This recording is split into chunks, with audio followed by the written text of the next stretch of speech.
365 Dias, o novo filme polonês que está disponível aqui na plataforma da Netflix, é um filme profundamente perigoso. E se eu puder trazer algo para vocês em relação a isso, a minha recomendação é, obviamente, que vocês não assistam esse filme. Agora, por que eu acho que essa produção é tão perigosa e por que eu mesma me recusei a assistir esse filme? Eu procurei informações sobre a produção, assisti alguns vídeos que falavam sobre isso e também, é claro, li muito sobre o assunto. E a gente vê logo de cara, lá na sinopse da produção, que ela já é bem problemática. A sinopse diz que uma mulher é sequestrada por um mafioso e agora ela tem 365 dias, ela tem 1 ano para se apaixonar por ele. É uma produção que ela tem uma abordagem de soft porn, a princípio. Eu não quero nem ir muito a fundo na questão da pornografia em si, esse não é o meu objetivo. O meu objetivo mesmo é em relação aos problemas sérios que essa produção tenta romantizar ao longo de todo o seu filme, não apenas minimizando a dor de muitas sobreviventes, como também trazendo uma visão que é uma ilusão a respeito de relacionamentos abusivos, trazendo uma visão romântica, romantizada e bem glamourizada do que de fato são situações e relacionamentos abusivos. Aqui logo na sinopse a gente já descobre que a mulher é traficada, então a gente está falando de tráfico sexual. E além disso, agora em cativeiro, ela tem que, de certa forma, desenvolver uma relação amorosa com esse cara e ela tem que se apaixonar pelo seu próprio sequestrador. E aqui a gente já está falando também de algo que é muito severo, que é a síndrome de Estocolmo. Então a gente já tem, logo de cara, na sinopse do filme, 2 questões que são muito problemáticas e que envolvem não apenas muitos traumas, como também muitos transtornos pós-traumáticos de pessoas que já passaram por circunstâncias dessa natureza ou até mesmo piores. Às vezes vocês podem estar achando assim, não, você está problematizando demais, está todo mundo problematizando demais em relação a esse filme. Mas na verdade não, gente, a questão não é essa.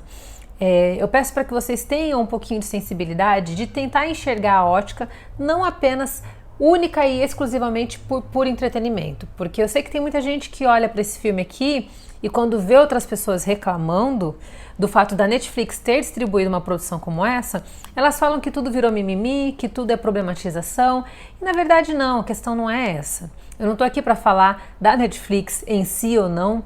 Essa produção não é uma produção que foi produzida pela Netflix, é uma produção polonesa que é a adaptação de um livro também. Só que o que eu quero dizer, gente, é que o cinema tem um poder gigantesco de impactar as nossas vidas. Quantos de vocês já não assistiram um filme que mudaram a visão que vocês tinham a respeito de algum determinado assunto, sobre determinadas pessoas, sobre determinados momentos históricos e até mesmo sobre determinados contextos sociais? O cinema ele tem esse poder. Embora a arte ela tenha esse cunho de entretenimento, né? Ela tem esse objetivo de realmente entreter, divertir você, descansar seu cabeção depois de um dia super cheio no trabalho. Além disso, o cinema tem o poder de não apenas ampliar a nossa visão sobre o mundo, como também ajudar a gente a se posicionar sobre diversas questões. Então, a gente não pode simplesmente falar que é puro entretenimento. Até porque se a gente fosse falar assim, nós não estaríamos hoje vivendo em um contexto onde a própria indústria do entretenimento está tentando corrigir algumas decisões super severas e horrorosas que eles tomaram no cinema no passado, como a própria representação dos negros. A gente tem aqui filmes que são tão racistas na representação dos negros, da comunidade afro, como também são racistas na forma como os asiáticos são retratados e até mesmo os indígenas são retratados, que hoje não apenas uma responsabilização está sendo feita em relação a esse tipo de filme, que acaba passando uma imagem que é totalmente nociva, perigosa e realmente contagiosa, de tão pesada que é, como eles também estão até mesmo esquecendo esses tipos de produções, deixando elas de lado, excluindo elas do convívio social, cultural e artístico, justamente para que essas ideias erradas que foram pregadas nessas produções não continuem sendo replicadas e sendo repetidas. Não dá pra gente falar que o cinema não impacta na forma como a gente pensa.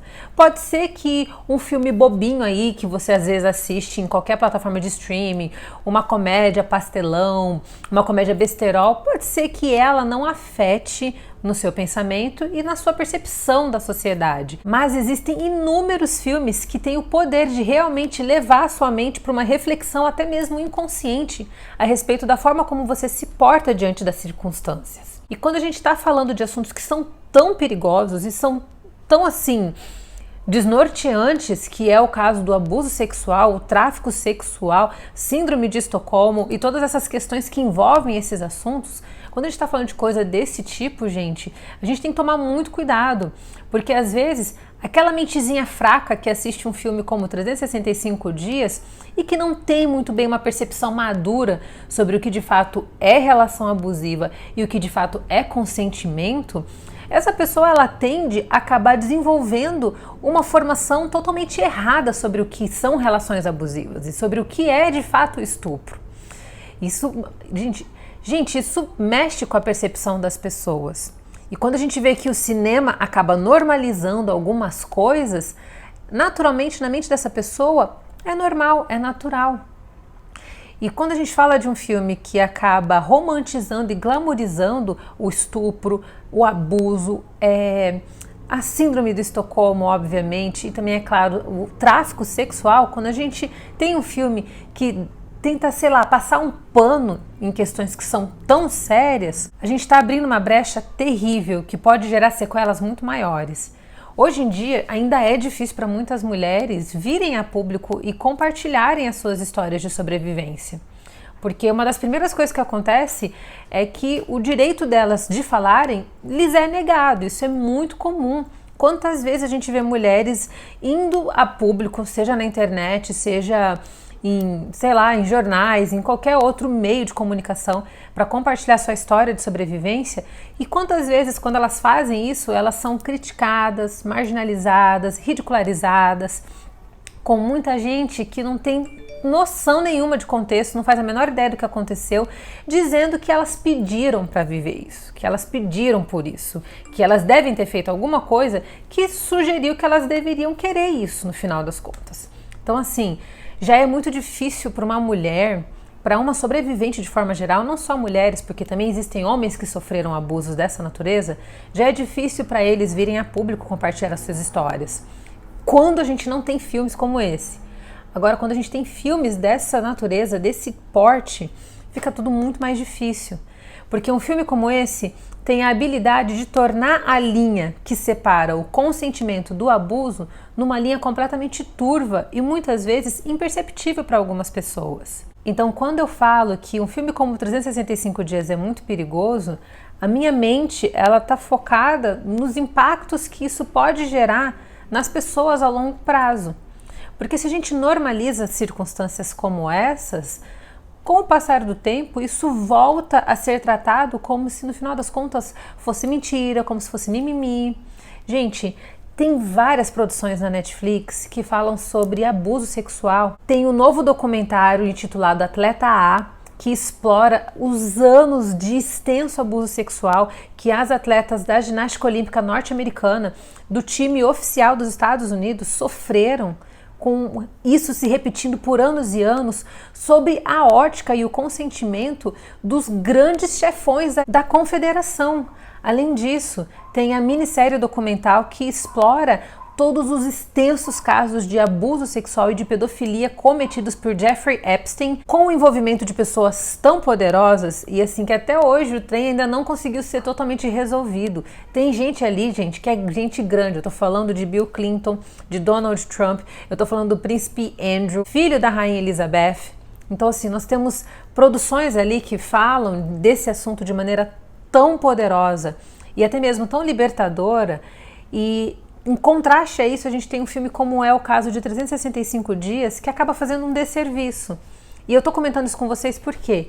Porque ao invés de vocês dedicarem o tempo de vocês assistindo algo que no final das contas não vai te trazer benefício nenhum, que tal você conhecer essas histórias? As histórias que a gente vê lá no documentário Atleta A e as histórias da minissérie documental intitulada Jeffrey Epstein, Poder e Perversão. Então, dediquem o tempo de vocês para aprenderem mais sobre tudo isso que envolve questões abusivas, relacionamentos abusivos, comportamentos doentios, que estão fazendo muitas mulheres ali sofrerem de forma extensa, porque o trauma que isso gera em uma sobrevivente, isso não vai ser mostrado no 365 dias. Na verdade, não é nem interessante para essa história, porque aqui o objetivo é realmente glamorizar uma situação que na vida real não tem nada a ver, gente. Não tem nada a ver. Então, quando eu falo que 365 dias é um filme muito perigoso, é porque ele também não apenas pode afetar a percepção das pessoas em relação a esse tipo de relacionamento, como elas podem até mesmo confundir a mente de mulheres que estão sendo vítimas de relacionamentos dessa natureza, mas possuem muita dificuldade de entender exatamente o que elas estão passando, o que está acontecendo com elas e o que de fato é abuso e não é. Porque acontece muito de mulheres estarem em relacionamentos abusivos, onde elas de fato acabam desenvolvendo uma espécie de afeto pelo agressor. E isso para ela torna muito mais difícil conseguir separar as coisas e até mesmo identificar que de fato ela está sofrendo abuso. Porque a mente dela está totalmente confusa, ao mesmo tempo que ela sente que ela sofre muito, ela tem uma espécie de afinco amoroso com essa pessoa que a faz sofrer, e isso torna o lance de se libertar algo muito desafiador. Então eu tô falando pra vocês de uma coisa que é muito, muito séria. Essa produção tá aqui no 6º lugar, é algo que é inconcebível. Infelizmente não dá pra gente olhar pra isso aqui e falar, é entretenimento, não é nada demais, não vai afetar a vida de ninguém. Afeta a vítima de milhões de sobreviventes de abuso sexual, de milhões de sobreviventes de assédio sexual. Eu, inclusive, sou uma sobrevivente de assédio sexual. Passei a vida inteira tendo que lidar com pequenos assédios e até mesmo situações bem grandes de assédio sexual. Então, assim, isso não apenas afeta a minha vida, como afeta de muitas outras pessoas. E além disso, gente, a gente está falando de um problema que precisa ser tratado e não glamorizado. Então, pensem 2 vezes antes de consumirem esse tipo de conteúdo. Eu não estou aqui para ficar jogando regra para ninguém, você é livre para decidir o que você quer fazer com o seu tempo, mas leve sempre em consideração que tudo aquilo que você consome e absorve tem efeito e tem reflexo na sua vida pessoal também, ok? E se você gostou desse vídeo, eu tenho certeza que aqui no canal você vai encontrar coisas muito legais. Então não sai do Flick Geek, clica numa dessas telinhas que vai aparecer aqui, ó, e seja direcionado para coisas muito boas aqui comigo, ok? Um beijo, não se esqueçam de me acompanhar lá no Instagram, eu estou no @RafaGomes, e lá no Facebook, no Flick Geek.